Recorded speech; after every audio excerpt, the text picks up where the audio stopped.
Salut à tous les amis, j'espère que vous allez bien. On se retrouve aujourd'hui, mercredi 24 septembre, pour une nouvelle vidéo.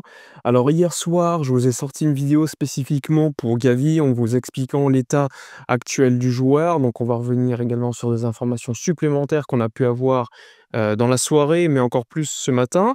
On va également parler de Lamine Yamal et d'Alejandro Balde, leur situation physique. Est-ce qu'ils seront de retour bientôt et quand? Donc on va également en discuter et on va parler de manière plus générale de toutes les informations concernant le mercato, les prolongations de contrats qui arrivent, etc. Juste avant, n'hésitez pas à vous abonner, à liker, commenter, partager pour soutenir le travail effectué tout au long de ces années. On débute avec le sujet Lamine Yamal. Alors Lamine Yamal ainsi qu'Alejandro Balde, ils sont blessés depuis déjà quelques semaines. Rappelez-vous, Lamine Yamal a été touché ou souffrait déjà d'une douleur donc au pubis, au dos, on ne savait pas ce qu'il avait concrètement. Finalement, pas de pubalgie, mais il y a des risques de pubalgie. Et donc le club, pour éviter que cela, on va dire, entraîne une blessure plus grave, a demandé et a exigé aux joueurs qu'ils soient reposés. Finalement, la sélection espagnole n'avait pas écouté et avait laissé le choix aux joueurs qui avaient joué. Finalement, il a été mis au repos quelques jours, il a loupé quelques matchs, et maintenant il va beaucoup mieux. Il a commencé à travailler sur le terrain avec le ballon, alors qu'il travaillait en gymnase pour rester plutôt plus ou moins fit. Et finalement, ce qu'on peut savoir désormais, c'est que l'objectif de Lamine Yamal, c'est de jouer contre le Paris Saint-Germain en Ligue des Champions d'ici quelques jours. L'objectif, c'est de pouvoir jouer contre la Real Sociedad quelques minutes et ensuite pouvoir tout simplement être titularisé contre le Paris Saint-Germain en Ligue des Champions.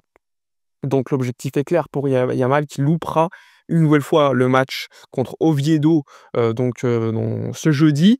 Et donc il sera de retour probablement contre la Real Sociedad pour jouer quelques minutes ou sinon contre le Paris Saint-Germain tout simplement. Concernant Alejandro Balde, lui est un peu plus en avance. Il s'est déjà entraîné avec le groupe et non en solitaire comme Yamal. Donc là, Alejandro Balde a comme objectif de revenir contre la Real Sociedad ce week-end et ainsi également être présent contre le Paris Saint-Germain en Ligue des Champions. On sait qu'Hansi Flick a tendance à ne pas titulariser les joueurs directement lorsqu'ils reviennent de blessure. Et donc, on n'exclut pas qu'Alejandro Balde, tout comme Yamal, puisse jouer quelques minutes contre la Real Sociedad pour ensuite avoir un peu de rythme contre le Paris Saint-Germain en Ligue des Champions. Concernant Gavi, cette fois-ci, je vous ai expliqué hier, vous pouvez aller voir la vidéo, l'état physique du joueur qui est mentalement très déçu, très triste de la situation, pour faire simple. On l'a opéré d'une arthroscopie au genou, donc l'objectif était clairement de régler ses problèmes au genou.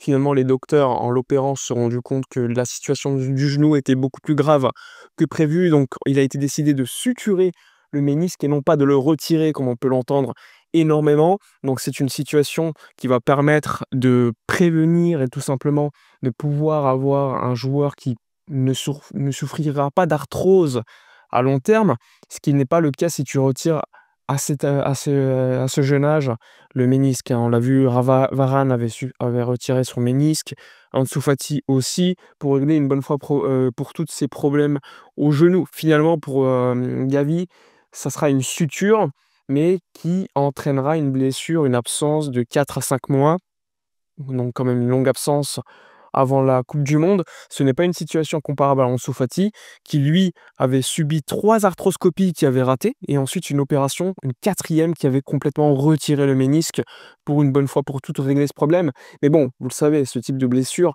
peut entraîner une perte d'explosivité pour les ailiers, comme ça a été pour Ansu Fati, alors que pour Gavi, il a été décidé de suturer le ménisque et non pas de le retirer comme on a pu l'entendre par moment.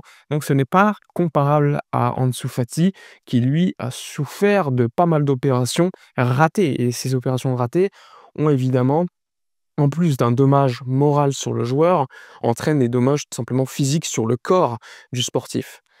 Donc voilà, pour Gavi qui sera absent quand même une longue durée. Alors on m'a beaucoup demandé, est-ce que le Barça peut recruter un joker médical?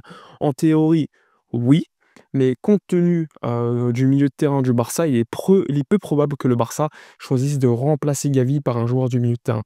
Le Barça envisage néanmoins, lors du mercato d'hiver, à pourquoi pas recruter un latéral gauche pour amener de la concurrence à Alejandro Balde qui se blesse quand même par moment, et surtout à Gérard Martin qui, on va dire, est un joueur de garantie pour le niveau moyen, surtout quand tu es entouré de bons joueurs au Barça, mais qui lors des gros matchs pourrait être problématique lorsqu'il sera ciblé par des grands joueurs. Donc ça, c'est un élément que le Barça sait, sachant qu'il faudra évidemment patienter, que le Barça, pour recruter, soit retour à la règle du 1 pour 1, comme vous le savez. Et pour cela, il faudra déjà que le Camp Nou soit tout simplement remis en marche. Et pour cela, il faudra patienter la licence de première occupation qui doit encore une fois attendre, hein. Je vous renvoie à la vidéo d'hier, je vous en ai parlé. La mairie de Barcelone a refusé la potentiel retour du Spotify Camp Nou contre la Real Sociedad parce qu'il y avait encore des problèmes au niveau de la sécurité pour les zones extérieures,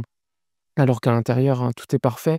Le stade est quasiment flambant neuf, même s'il reste encore beaucoup de travaux, hein. Il reste le 3e étage, mais également les loges VIP qui sont des étages, on va dire, moyens au-dessus de la 2e tribune, qui là aussi prennent du temps, mais c'est aussi logique. Et ensuite, à l'été 2027, la pose du toit qui mettra 4 mois, qui devrait être posée entre mai et septembre, donc potentiellement des premiers matchs à l'extérieur pour la saison 2027. Voilà pour le Spotify Camp Nou. Parlons maintenant de Frenkie de Jong, puisque le Barça est en négociation avec son nouvel agent ou son nouvel avocat, sa nouvelle équipe, pour trouver un accord. Hier, on a vu l'information tourner, selon laquelle le Barça et le clan de Jong seraient très proches d'un accord et que toutes les parties seraient favorables aux conditions économiques proposées par le Barça. Ces conditions sont simples, une baisse de salaire par rapport au salaire qu'il gagne actuellement et une belle proposition de 3 ans supplémentaires.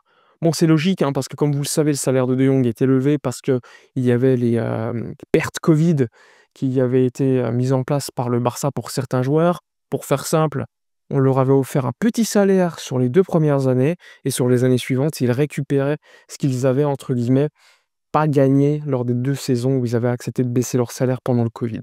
Et c'est pour cela qu'un De Jong, à l'époque, un Ter Stegen, un Lenglet, et cetera, avaient de gros salaires par la suite. Et pour cela, le club veut absolument baisser le salaire de Frenkie de Jong. Et pour le moment, ce n'est pas un problème. Et la prolongation de contrat devrait normalement se concrétiser d'ici quelques semaines. Même chose pour Eric Garcia, qui a précisé lors d'une interview qu'il était très proche d'une prolongation de contrat avec le FC Barcelone. Et on l'a vu, l'évolution de Eric Garcia à Barcelone est quand même dingue. Depuis son prêt à Gérone qui a été un succès, eh bien tout simplement le joueur est devenu un joueur polyvalent important pour Hansi Flick, apprécié par le coach mais également par ses coéquipiers. Polyvalent parce qu'il peut jouer tantôt comme numéro 6, défenseur central, mais également latéral gauche et latéral droit. Et de tels joueurs dans un effectif, je pense à des joueurs comme Nacho à l'époque au Real Madrid, eh bien sont des joueurs clés pour que le Barça tout simplement soit compétitif. Voilà pour les informations de la journée. N'hésitez pas à donner votre avis dans les commentaires, à liker, commenter, partager.